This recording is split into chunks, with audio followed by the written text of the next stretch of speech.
The failed binary of Pluto and Charon. Now, Pluto has 5 moons, even though it's incredibly tiny, with it only having a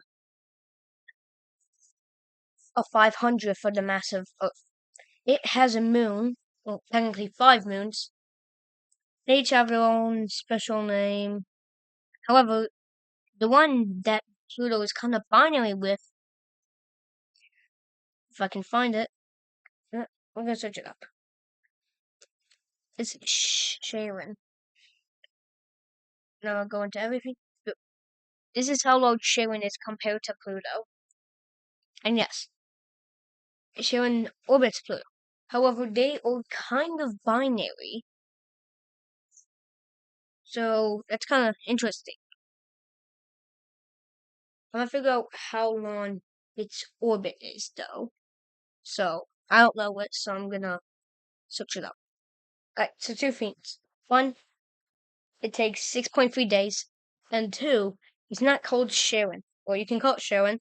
However, apparently it's called Charon. Charon? I don't know. I'm just gonna call it whatever. I'll just call it Charon. So it takes 6.3 days, so I actually got right in the ballpark. And yeah, you can see it's elliptical because they're kind of binary. Even though one of them has 10 for the mass. But it's kind of mostly about the radius. So if I play this up fully, this is going to affect Pluto's orbit. You can see when we go up here, Pluto's orbit is kind of like that. So, yeah, because Pluto is pulling on it. And wow, this one goes 0.2 kilometers a second. Which is Pluto's orbit being sped up by 10 years. So, yeah, kind of like 100 months. So it's pretty interesting. I will be using a different background though. So, just to make stuff a bit more visible. Now, there's a lot of different backgrounds here. Solid white. Oh, okay, I'm not doing that. Definitely not. I'm gonna go with Milky Way Dark Galactic. Kind of looks normal. That's normal. Yeah, so like they're very close in orbiting, and this is how it affects its orbit because Charon has a similar mass. Charon has half the radius, but only has a tenth of the mass, which means Pluto should be more dense. Yep, it's almost twice as dense. However, if they were to collide, what would happen? Alright, so Charon's orbital period just went down to 4 days. I have no idea how that happened. Oh wait, it's because I'm doing it wrong. I put its orbital period at 4.1. Right, so I got it wrong. It's actually this far out. Alright. So, wait, why is it not? 13 days? No, wait. Well, let me put at the correct feet. 6.3 days. Yes, this is how far it's this.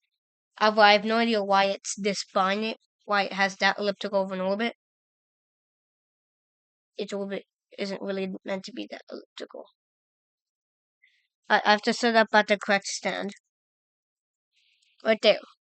That's how long it takes. I'm surprised this orbit is not changing at all, though. Now, is it perfectly circle? No. It's not. It is definitely not. However, yeah. But what would happen if they collided? One, Sharon is gonna have the worst eclipses. Cause, stand right here, boom. No sunlight. But what if the orbit went down? This is a 10th, so, orbital period. The orbit is changing by practically nothing. Because the sun's also pulling on it. Although it is so far away from the sun that its orbit is barely going up. Yeah, it only went up by 0.01 second. That's not gonna be any helpful. Well, its orbit is extending outward. However, I'm gonna put it really close, maybe into the world limit even. Oh, yep, that's in the world limit. So let's just make them collide.